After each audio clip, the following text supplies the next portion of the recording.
Subscribe to our YouTube channel and press the bell icon for the latest updates. How to compress PDF document without losing its quality. We have a PDF document which is about 12.7 MB in size. To reduce the size of this document, open your favorite browser, go to ilovepdf.com, click on Compress PDF icon.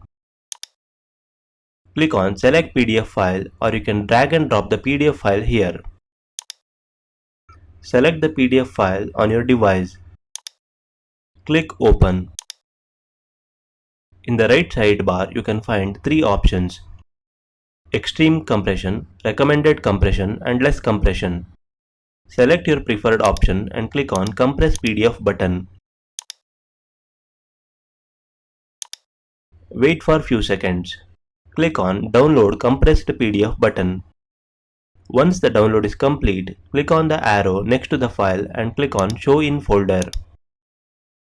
As you can see, the file size is reduced from 12.7 MB to 3.78 MB. Let us see if there is any difference in the quality of the file.